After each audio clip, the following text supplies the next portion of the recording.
because I went to that Letterman Row board and I was reading about Bryce Underwood after we talked about it and previewed it on the show yesterday, and it was actually like a rational discussion amongst people. It's a great discussion, and that's where we're going to start. We're going to start today with a Bryce Underwood discussion. So Bryce Underwood is Michigan's freshman quarterback.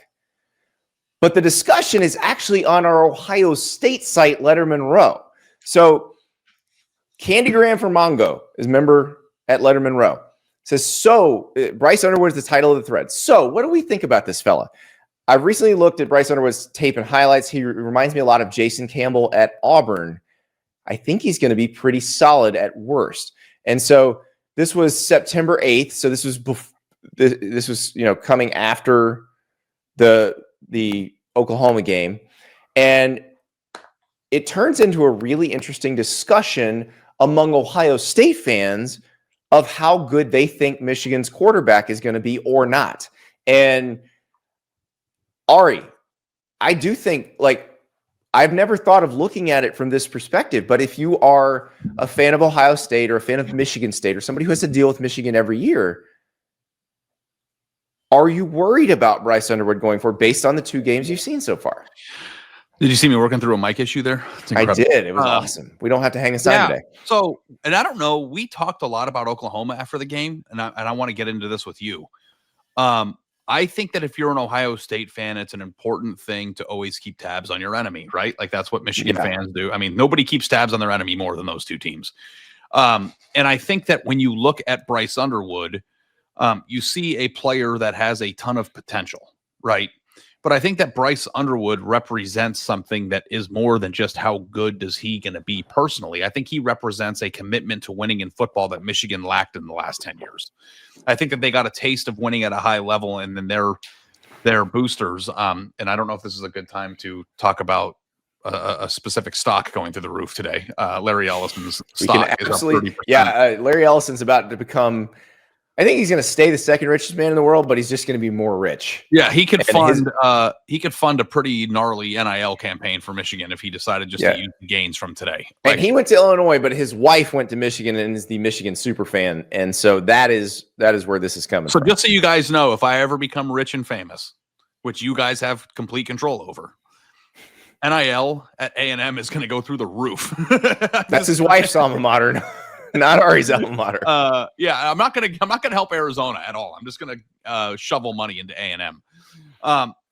But it is a commitment to winning that is necessary, and I'm not sure because Michigan in the middle of the Jim Harbaugh era was not as obsessed with football from an administrative level down as it seems like they are right now. And I don't know if like the NCAA thing like lit a fire under everyone's ass. The way that Michigan fought back was like if you would have told me this scenario in 2012.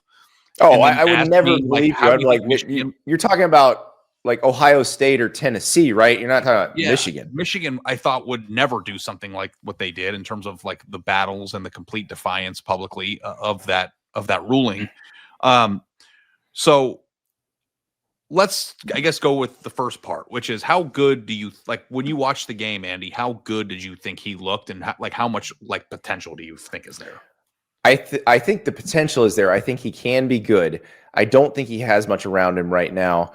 I think in that thread, a poster named QC Buckeye said it really well. He said he may end up being good, but right now he's just a player with tools. I did not see any wow factor plays Saturday night. It looked good against New Mexico. They lack wide receiver talent. O-line play is not what it has been, and I'm not seeing a difference-making tight end. Now, I believe they had an injury there, so that's I think they have one, but not necessarily didn't have one Saturday night. The offensive line play not being what it was, I think that's probably true right now. It does not look like it was as good as the line last year or the year before. Now, we'll find out as the games go on. Like they play Nebraska next week, and we'll get a little better, taste of it. But I do think he's in a situation where there's not much help. What QC Buckeye said later that I thought was the most interesting thing, and this is the part I think we should talk about. He should be holding a clipboard, but the money is dictating him playing, and he's pressing. And that is the truth. And that is the difference now between college in the NIL era and the NFL with the current NFL CBA. There was a time in the NFL when you had to start a first-round draft pick rookie quarterback because you paid him gobs and gobs of money. But the CBA after Sam Bradford basically created a rookie salary scale where you can get away with redshirting somebody. Patrick Mahomes redshirted behind Alex Smith for a year in the NFL. Now in college, if you get a guy like Bryce Underwood, he is your highest paid quarterback. Are you going to play him or sit him? And we had this argument last year with Graham Mertz and DJ Lagway at Florida. It ended up Florida had to start DJ Lagway because Graham Mertz got hurt. But you're paying all this money, you may as well play him, is the attitude. Yeah, I mean, I think that at the very least, it makes it more fun and interesting. Yeah. It is interesting to think because I don't know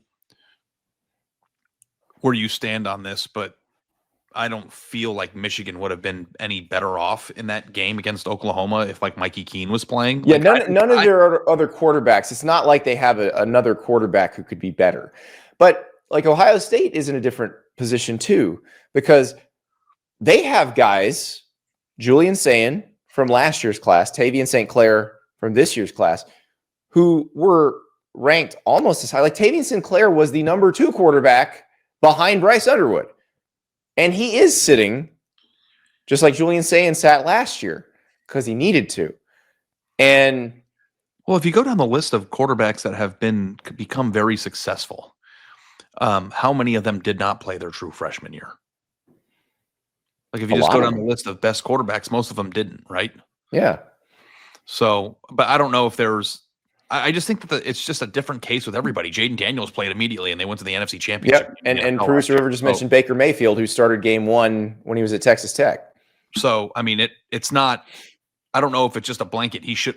I don't even know if I agree with the notion that he should be holding a clipboard because I don't know what it would have looked like the other way. But I didn't watch the Michigan game on Saturday night and view them losing as a Bryce Underwood problem. Was he off the mark at times? Sure. Did he look like a freshman at times? Sure. Yeah. But, he did also have a few beautiful passes, and Michigan was in the game for 4 quarters. So, like, and there aren't any explosive playmakers that are going to go win him the game the way that Michigan's had in the recent past. Blake Corum's not on the team. Donovan Edwards isn't on the team. Roman Wilson's not on the team. Who's on the team that's going to lift him up? Right. So, Donovan McCulley made a really nice catch, but I don't know that. I mean, he seems to be their best receiver, but like if you put Donovan McCulley at Ohio State, where is he in the receiver pecking order? 4th? 5th? I mean, Colston Loveland was a top 10 pick. Yeah. So, I mean, I don't know what the actual expectation were, but I thought that Michigan in general looked exactly the way that I anticipated that they would look. And I think that was something that was probably frustrating for Michigan fans to watch. But I also think that what we saw, there's an opportunity for them to continually and gradually get better. So I am still pretty high on his ability just from an athletic standpoint to get to be great. I don't know if he should be holding a clipboard or not. I don't know if I agree with that.